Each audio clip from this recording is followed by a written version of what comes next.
Like I'm case in point.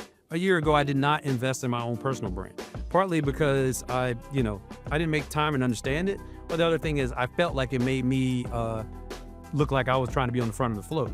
But then once I realized if I don't do this, there are going to be a lot of people that can't even be on the float, right? My float's going to get a lot smaller. So the personality-led growth is, how do you lead by example? I think it was Forbes had some data that said 49% of your brand's reputation is directly tied to your reputation. And the smaller you are as an organization, the bigger that is, right? So if you're a small organization, call it sub 100 people, it's probably 80% of the brand's reputation. And I always tell folks, so the idea is like, okay, if you do nothing online or in the public, not good. If you do something negative, it's actually 10 times worse, right? Because you can't separate that.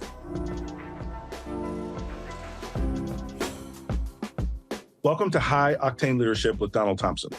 This season, we're diving deeper with more solo episodes, where I'll share the experiences that have led to recognition by EY, Forbes, Fast Company, and others. Not as a boast, but as milestones on my entrepreneurial path. From growing multi-million-dollar firms to successful business exits and building high-performance teams with a global perspective. I'll reveal the insights and strategies from my journey and share them with you so that we can win together. Alongside these solo episodes, we'll have industry visionaries and thought leaders, and we'll explore effective leadership. Ready to empower your leadership journey with real success stories? Let's embark on this transformational journey together. So let me jump in here. So if traditional search is not producing the same effective results, if the machines are now starting to pick the winners, Yep. right? So a phrase I've borrowed from you. Yeah. What do I do about it as a business leader? How do I think about it differently? Now, so this is the doom and gloom, or not even doom and gloom. This is the business reality, Yeah. right? As a business leader, how do I think, act, behave different? Yeah, I mean, I always get that question, and it's the right question. And I'm glad people are finally asking the question, right? Someone I know and trust and respect, right, was talking to me recently, and I reposted somebody that's an expert on SEO and all these changes, and he keeps talking about these things. We're going to meet, I guess, next week and start talking about doing a podcast episode together. But people kept debating with me because Google still owns 90% of all search traffic. Right. I just want to put a fine point on this so people understand, because I got tired of, like, last night I was like, I'm done debating this with you guys. Right. And it's like, but they were like, but Greg, but Google, because I talked about how scary it is on the ChatGPT and Claude. I mean, but they were like, but Google still owns 90% of all search traffic. I said, I agree. I said, but they went to AI mode. I said, you're not. I said, you're debating on who's eating your lunch. And I'm simply telling you your lunch has been eaten. Right. I was like, I didn't say that Google doesn't own 90%. I said they're still not getting to your fucking site. So I don't know what you're talking about right now. Because Google is in a fight for their life. Netflix meets Blockbuster moment. And so Google said, instead of sending them to your site, I'm going to send them to another page on Google that has the data from your site that I've pulled, and they're going to stay in my platform. 100%. And so understanding that reality, it's hard because people have started to, and I get why they say that, because they were trying to conflate and make this analog of, well, it's still the regular search, because Google on search is like, yeah, but Google changed, man. They had no choice. I said, you guys got to follow what's happening. I said, well, one of the co-founders of Google comes out of retirement to come back and work. It probably should have been a signal that some radical changes are, afoot, right? Like, and so, and they're continually going down to AI mode. And within the last few days, and that's why I reposted something last night, Google's getting more and more, because at the end of the day, they want to own the entire customer journey. That is their survival. They want to own from search to research to checkout, right? And that is a fundamental change. And I get it, right? There's like the future loss and the loss aversion, Yep. right? But so that's like the lead flow crisis side. So what to do about it, right? You still need to do SEO. I'm not saying you don't. I'm simply saying, if that was 80% of your lead flow before, it may be 10 to 20% in the very near future, right? And if you don't understand that, right, you're going, like, where are my leads? Like, where's all, but I do want to say, but and so what I netted down on, and we came back to, is like, all right, what are we going to do? And you and I brainstormed on a lot of stuff late last year on, like, what's going on in the world beginning of this year. And I was like, all right, we have to show up in a lot more places and a lot more often. Right. So I say, and I started to understand, I registered the domain, what is AEO last November? What is answer engine optimization or AI optimization, however you want to think about it, right? And now people are like, yeah, man, we need to figure that out. And I was like, and I started going down this rabbit hole. Now, then I stopped and I realized, and I used my computer science background. I was like, how are we going to optimize for something that could change every 5 minutes if the AI decides that there's a different way to view authority? Oh, how am I going to do that if every one of these foundational models, because you're not having to just optimize for Google, OpenAI looks at it, or ChatGPT looks at authority differently. Claude looks at it differently because the sources of where they're pulling this. If you ask all 4 or 5 of these large language models, give me the top 5 or something, they're going to all be different. How does one optimize for a world like that? And because the people want to keep doing the analogs and say, well, this is just like search, and I'm gonna go on a rant about it, like it's just like that's gonna be a part of my new, like, on my keynotes. I'm like, if you come to me with it's just right, like, oh, it's just this. I'm like, it's not, it's just this, right? It's a If your view, tsunami. right. But people can say, well, they say, oh, it's just this thing. Like, you just gonna go out of business. You just gonna get left behind. And I just don't have time for this shit. Right. Like it's just fundamentally, See that? what's it? You just gonna get left behind. And you just gonna go out of business. Right? Because you're literally trying to compare a bicycle to a space shuttle, Yep. right? This isn't the difference between a bicycle and a motorcycle. It's the bicycle and a space shuttle. How many people did Accenture lay off? 11,000. And one of the things I interject that is because sometimes people try to debate things that are measurable. And if you look at the amount of money, and you mentioned this, I'm just recapping it, the hundreds of millions of dollars that Meta is investing, the hundreds of billions of dollars that Google is investing, hundreds of millions of dollars that Apple is investing in AI, right? And then that doesn't even talk about private equity and different things, and NVIDIA that's You need to working on put the a chips and B, is billions. billions. Yeah, the hundreds of Meta's billions. That's making a right. $20 billion bet that, and Mark Zuckerberg flat out came out. He's like, it may work, it may not. But what choice do I have? Right? The numbers are getting so big that Sam Altman is trying to raise $1 trillion on a business that is not churning out, is churning out And low billions. and so the way I think about things is like, all right, so there's that piece of the investment of people that have a lot more data than I do. Right. And then there's the impact of people more like you and I, right? People that are working that are no longer working, right? So why is Accenture letting go of 11? Think about what it takes to get a job at Accenture. You gotta be pretty smart. You gotta be pretty articulate. You gotta be good in front of clients. You gotta go to a good school. And 11,000 of those people are unemployed. And they have specifically attributed it to them not being AI ready. And so when I share with people, I actually try not to debate a lot. I'm just not as passionate about it. I was just like, hey, listen, if you want to do it, great. You can be on the front end or in the mid tier, or you can be on the sidelines and watch. The only thing that you shouldn't do is complain about your personal outcome when you do nothing. I mean, you asked me earlier this year why I named the podcast AI Voice of Victim. And I said, first thing, my flippant answer was like, just wait 6 months.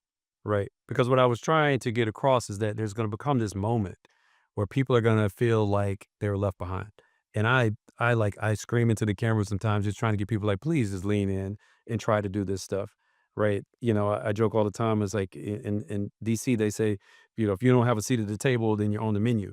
And I said, nobody's going to be cutting up my future. Right. And like when you talked about why do I keep learning, I'm like, shit, man, because these people making plans and I want to be a part of the plans. Right. And so I always talk about the tsunami that's coming. And I say, look, I get the folks that when you see the tsunami that run for the hills, right? I get the weirdos like you and I that want to go ride that wave and we see it coming. I said, what I don't get is the people that just standing there and see this giant And ass making wave. no decision. They're just gonna stand there and get crushed. I don't get that. I said, my dad is a retired truck driver. And when he was teaching me about driving, the thing that he said to me, he said, son, just keep it between the ditches and don't stop in traffic. Right? Keep it between the ditches, don't stop in traffic. If people could fundamentally just understand, you got to keep it moving. I think at Meta they had this like image, or they show it's a rocking horse. And I think the premise is don't confuse motion for progress, right? When you rocking back and forth, yeah, you're moving, but you ain't going nowhere. And I feel like that's what people are doing. They're rocking back and forth, and it's like, come on, man, you got to go do this. But the centerpiece though, the 11,000, they basically said they can't get right. Right? They basically can't do the things that they need in the world of the company that they're building. Let's do one more pivot, because I could talk to you all day. We cut up. You talk a lot recently about personality-led growth for C-suite leaders. What does that mean? Yeah, I mean, I always tell folks there's two dynamic forces that can help you grow to combat against the lead flow crisis, right? And that's how we ended up with our four-piece strategy here at Walk West. Those two dynamic forces are personality-led growth, right? It used to be what you know, then it was who you know, now it's who knows you. And right, if you go back to the lead flow crisis, people are going to have a hard time getting awareness and cutting through the noise, right? The who knows you, right? And so if you've not invested in your own personal brand, like I'm case in point. A year ago, I did not invest in my own personal brand, partly because I didn't make time and understand it. But the other thing is I felt like it made me look like I was trying to be on the front of the float. But then once I realized if I don't do this, there are going to be a lot of people that can't even be on the float, right? My float's going to get a lot smaller. So the personality-led growth is how do you lead by example? I think it was Forbes had some data that said 49% of your brand's reputation is directly tied to your reputation. And the smaller you are as an organization, the bigger that is, right? So if you're a small organization, call it sub 100 people, it's probably 80% of the brand's reputation. And I always tell folks, so the idea is like, okay, if you do nothing online or in the public, not good. If you do something negative, it's actually 10 times worse, right? Because you can't separate that. And what are some of the tactical things that you've done, right? Once you had the awareness that personality-led growth mattered, and then you needed to go through a brand building kind of exercise and process yourself, what are some of the things that you've put into practice, Yeah. right, as the face of Walk West, as the face of AI adoption, in growing your brand? Well, there's a couple things. One leads into the other side of the force is personality growth and is community led growth, right? And I always tell people, I said the ocean that was Google has dried up. What ponds are you going to fish in? Right? And what I try to get across is you got to find other communities. And so what I'm doing is trying to align myself with other communities that may be a publication, right? There may be tech organizations, there may be community colleges, people with at least similar interests, if not aligned interests, right? People that have newsletters, right? How do I get, I said at the beginning of this year, and I'm sure I confused a lot of people at Walk West. I said we're gonna do three things really well. We're gonna be make sure that you're seen, heard, and cited, CITED, by humans and machines alike for maximum results. I've been saying this since January. And people are like, what does that mean? I was like, we're in an era now, you got to show up everywhere your customer expects you to show up, right? You have to be in so many, I've quantified it for folks. I said, you need 4 to 6 to survive and to thrive right now. You need 4 to 6 new roles across 8 to 10 new capabilities or technologies to deliver 10 to 100x more content twice as fast across 4 or 5 different new channels, right? If you start adding all that up, the cost, the people cost of it is too enormous for you. So you're gonna have to lean into technology, right? And so what I'm just trying to get across to folks, I'm like, you've got to be to so many different places. So you're gonna have to, we got a team, we got our communities, right? Whether that's writing, because some people don't want to be on camera, right? I don't want to write. Right. It's like not because I don't feel like I can write. Is one, I respect other people that are much better at it Yeah. than myself, right? Uh But also, I don't want to be judged. If things get lost in translation, Sure. right? I put something like, "Oh shit, I ain't mean it that way," right? But being on podcasts, right? We created our 4P strategy: podcast, partnerships, PR, and publishing. The point behind that, and people are like, man, you're bullish on podcasts. It's the perfect medium. We have multiple cameras set up. That means that we can do audio, we can do video, we can do long form, we can do short form. We can put things on YouTube, YouTube Shorts. You can have LinkedIn. You have these real Instagram reels, all of these different form factors, TikTok, whatever you want, right? The other part is I also understand that, and we can translate that into text form, so we can end up in blogs, articles. One of the pieces, press, PR, press releases. Start talking more about what you're doing, right? People have reserved, PR and all of this stuff for times of crisis, right? Versus using it as again seen, heard, and cited, right? You can't just talk about, I always jokingly say to folks, you can't just say that you're the shit on your own blog and think that the whole world should now believe that because it's on your blog. Someone else has to cite you, right? And that's why they call them citations in these large language models. They're pulling this, and that was the other reason why I stopped going down this rabbit hole of AEO. I said, if I were to search and say, tell me, is Donald Thompson Jr. Expert in this thing? I wouldn't just go to your site. Well, of course you're going to tell me that you're the best at this thing. I would start cross-referencing it across all these other things. A human doing that is going to take days. The machine can do this in milliseconds, right? And so once I realized that, I was like, oh shit, we've got to show up everywhere, right? So then how do I do that at scale? Oh, well, we use a combination of technology, right? And people. So we had our 4P strategy. And then how do I start to curate partnerships? That's community-led growth. How do I get other people and like, hey, put me over here. I'm gonna put you over here. We're gonna create our squads and our pods. A powerful thing you said on that, Greg, to extend, right, is people and technology. Yes, in that order.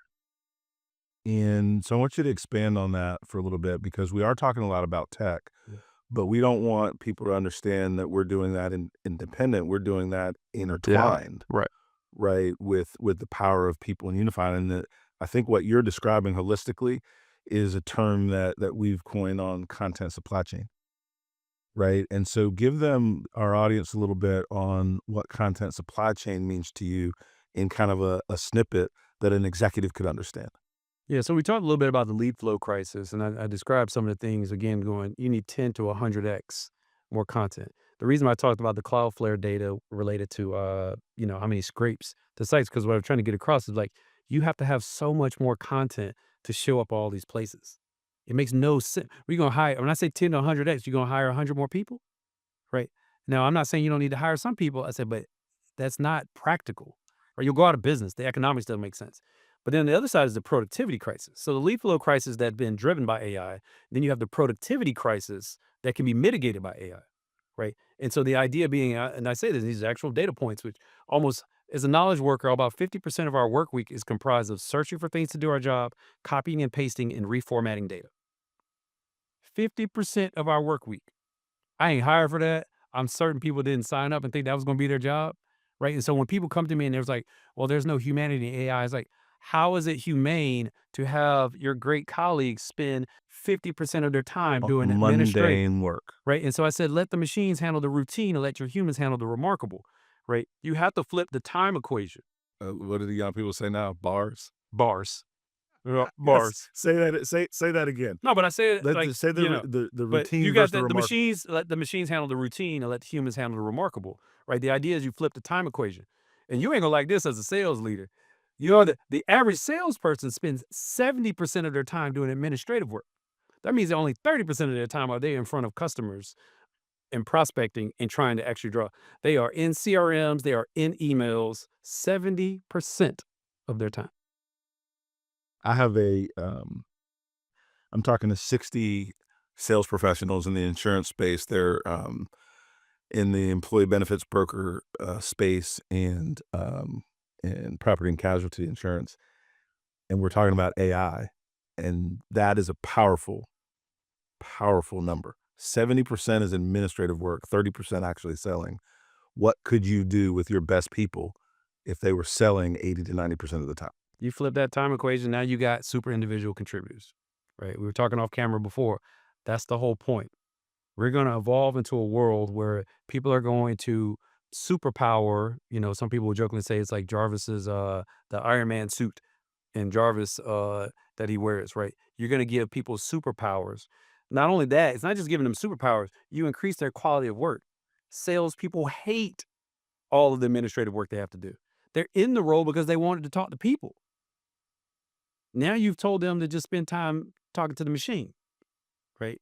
And so people talk about sales burnout. Yeah, I'd be burned out too if I spent 70% of my time not doing the thing I wanted to be doing. In the most competitive business Yes. environment Right. in history. Yep. And so Just one last No, point on go that ahead. Yeah. thread though too. The other part of what people have to do, and you've seen this influx of IRL or in real life in events, right? So if you're going to cut through the noise, so we're in this era of taste and trust. right? And because there's so much, I always tell people AI gives you a lot of speed and optionality, and because of that, it creates also a lot of noise.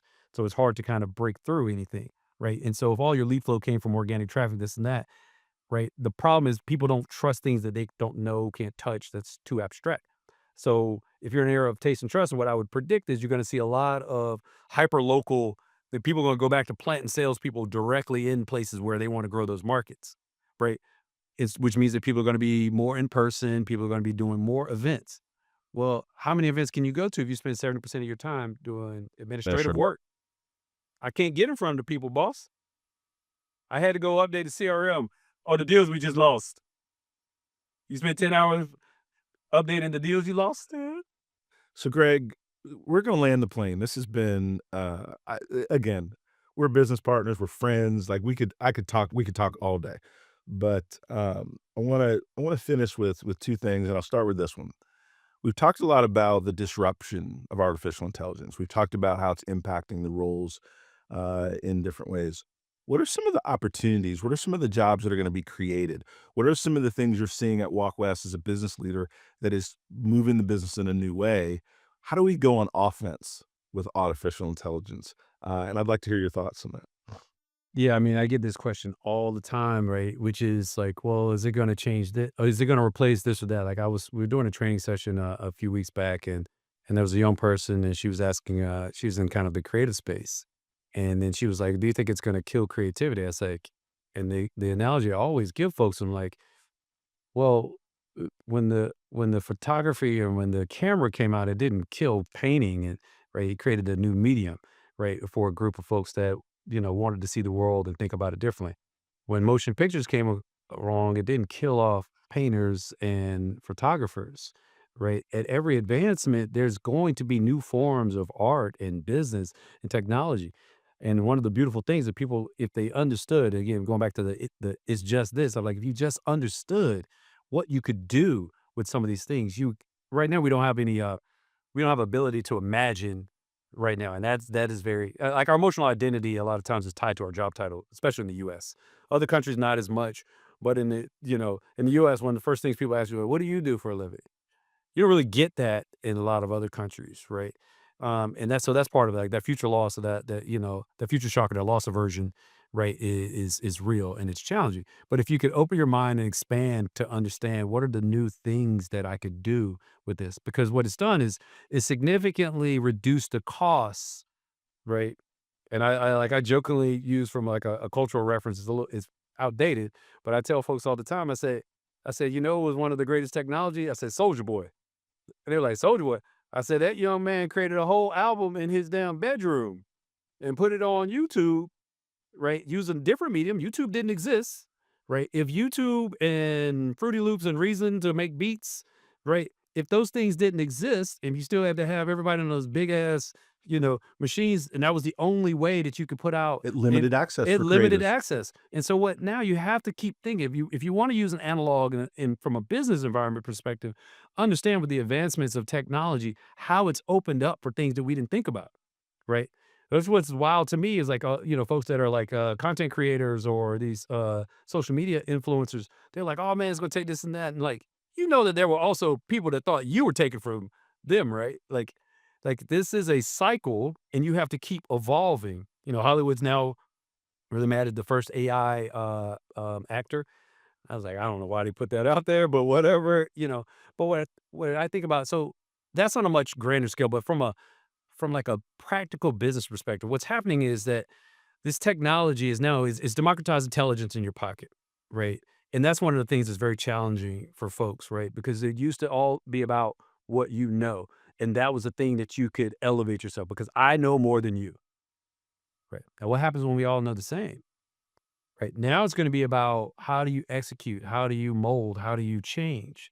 Right. And so what you're going to see from a business environment's perspective, someone that was only able to do one, maybe two things can now do 10 things at once because they have all of these things. And what they're going to see is Sam Altman calls it, we're in the age of the idea guy or gal. Right. It used to be that only people like me that used to know how to write code, because it used to be, because it's just a stat from a few years ago, less than 1/3 of 1% of the world's population can write code pre-AI, less than 1/3 of 1%, which meant that There were so few people that could actually build anything that it limited access, right?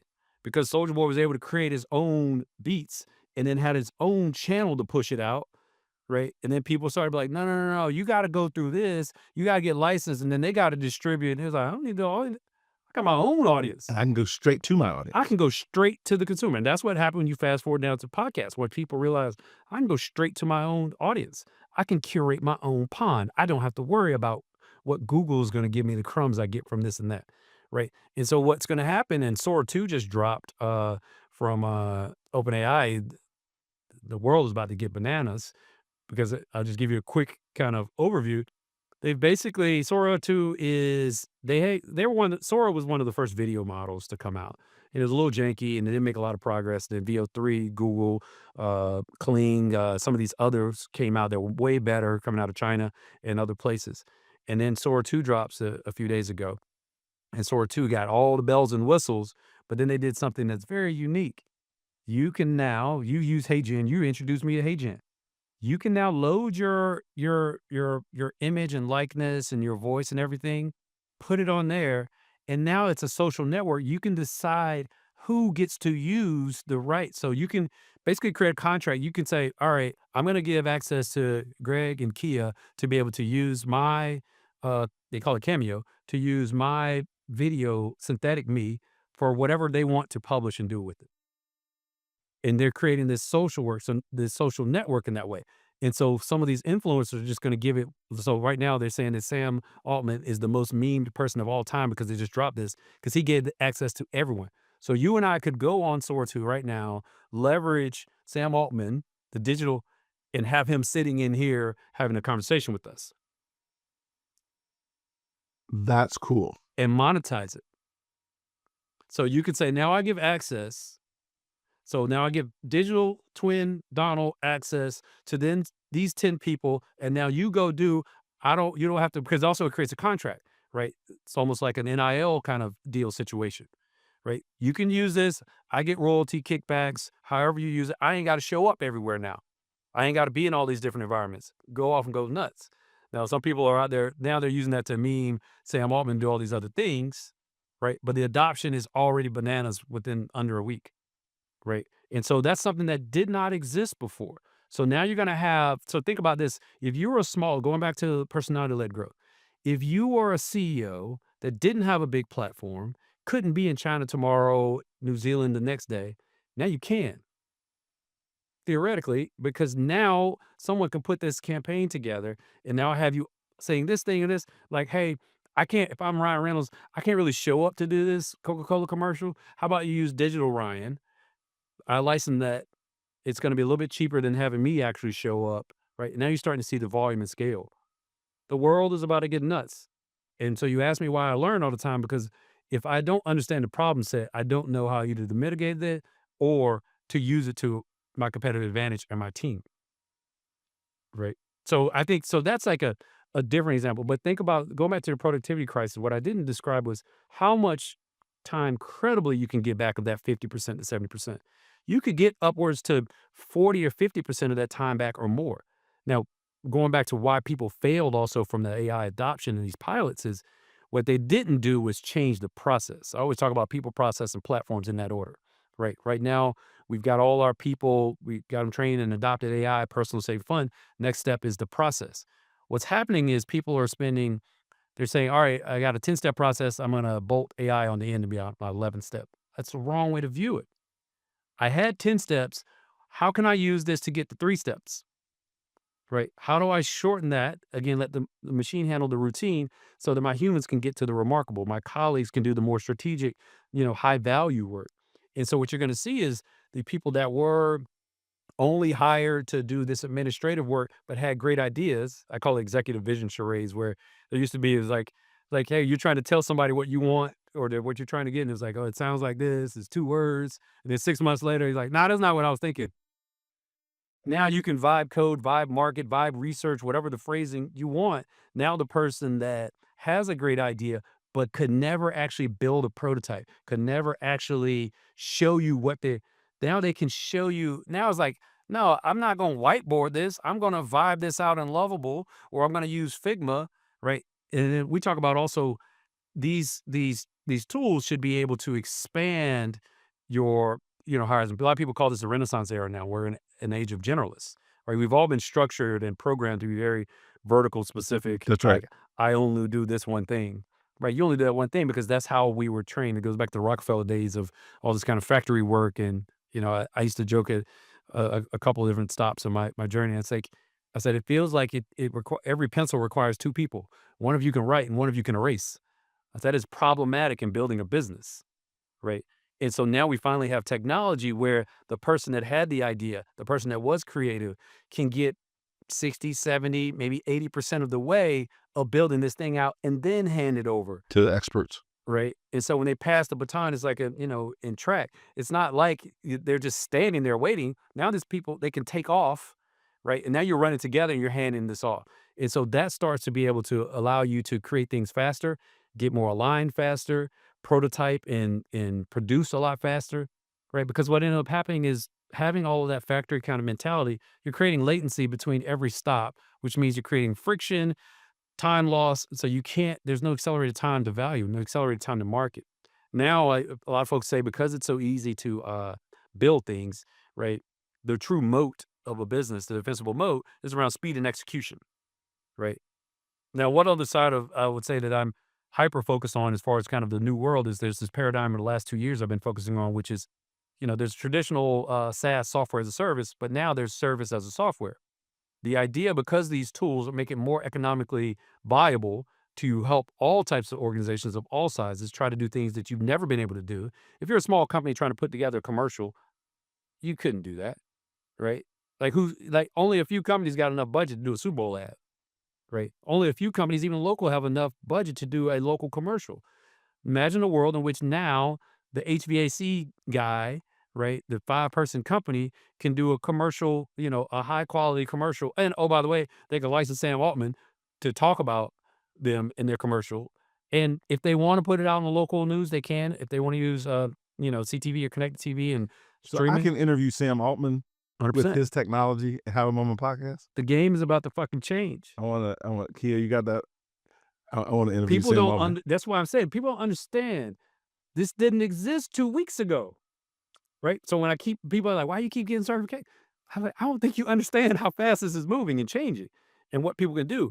And so what I'm trying to also figure out is what is possible, right? Because I have the type of mind where I'm very open to anything being possible as it relates to technology. When people say the number of time people have said something will never do this, I'm like, "Oh boy, it's Yeah, definitely now." Yeah, never is a trigger word. The thing I want to wind down on is that point you made towards the end is speed and execution.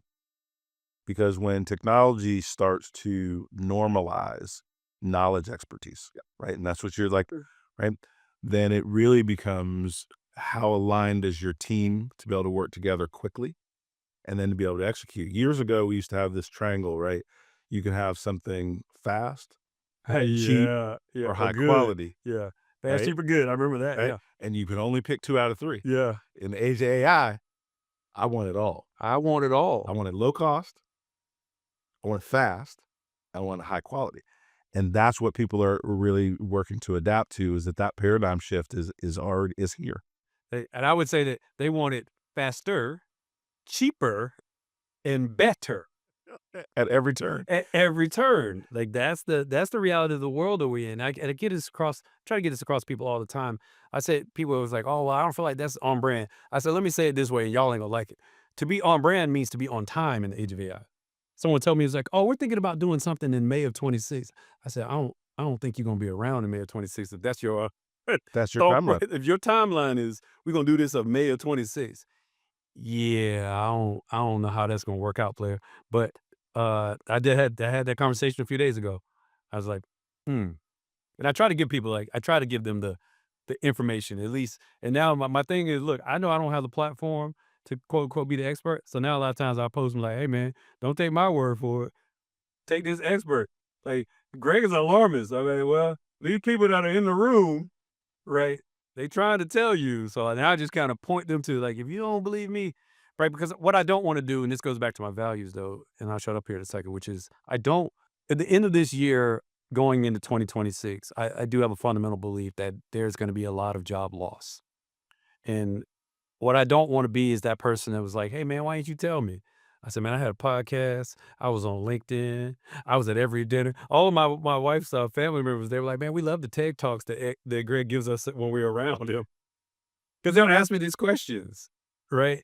And it's not that I'm trying to do that, but what I'm trying to just push on them is like, man, the world is changing, man. And, you and I talk about a lot of things in business, and we've been around the block for a while, and I try to tell folks what ends up happening when you don't have a true AI strategy or you don't have a true kind of growth strategy. What ends up happening in these times of crisis is there are people right now, they're working in these back rooms to figure out who's going to be on the boat, who's going to be off. Because what they're going to do is they're going to cut deep to the bone and then figure the strategy out on the other side. We're going to cut costs to at least give us some room to do R&D, right? They're not saying, so even Accenture, if you kind of read through some of the things that I think is Julie Sweeting is the CEO. And what she said is, she said that we're going to take those dollars and then reinvest in the people that can do AI. Like she didn't say we're going to net have 11,000 people gone. She's saying these are the ones that we can't see a path in which they can do what we need them to do. So we're going to go buy. Now they're not going to hire back 11,000. What's going to end up happening is they'll probably hire back 3,000 super individual contributors and they'll pay them double.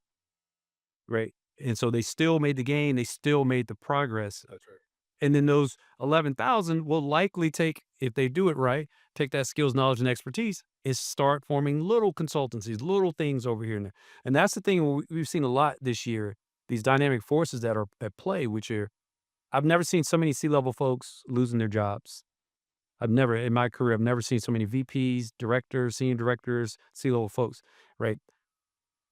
And then I've also never seen so many C-level folks so excited to start their own consulting practice. Right. So those two dynamic forces have created this big pool of solopreneurs. Some of those solopreneurs are going to work and they're going to create more jobs. I posted something the other day. I said, you can't have an economy without small business. Sure. People keep talking about most people in the US are employed in small business. Like, it's just a fact. You can talk about Google and this and that, all that. If you just let small business die off, there will be no economy. Then it's a wrap. Then you got a fundamental problem. But I do believe that people that are going to ride the wave are going to start to create new things, which will create new jobs, new ways for folks to go to market. And you will also, I would say, so polarized as it relates to, I was on stage at the American Marketing Association in May. I said, on one side of the equation, if you lean into AI, you will likely make more money. On the other side, if you don't lean into AI, you likely won't have a job. There is no in between. I say, I don't even understand the choice. Like, start thinking about it this way. Do you want to be employable? It's a, there used to be a thing with an arms race, right? A nuclear arms race with Russia. If you follow college sports and athletics, it was an arms race for facilities. Yep. Right. Now it's an arms race for who can pay their players the most in college and different things. Right. And in business today, it is an arms race with who can execute with AI strategies with speed and execution. And so I've enjoyed chatting with you, my friend. This has been great. I know we got a lot of good information and content, and I'm gonna land the plane, but you did great, and I'm excited about what the future holds for you and AI Serious. Last thing is tell people about your podcast, where to connect with you, how to reach you. Yeah, so the podcast, AI Voice of Victim, you can see us on any kind of podcast platform. Also, there's a YouTube if you want to see us talk about it and laugh and joke in real time. If you want to connect with me, you can go on LinkedIn. It's just Greg Boone. If you go on X, it's actually AI Serious. Somehow that was available, so I grabbed it. But those are the fundamental ways. I'll say LinkedIn is where I'm most found, but then enjoy the podcast and AI Voice of Victim.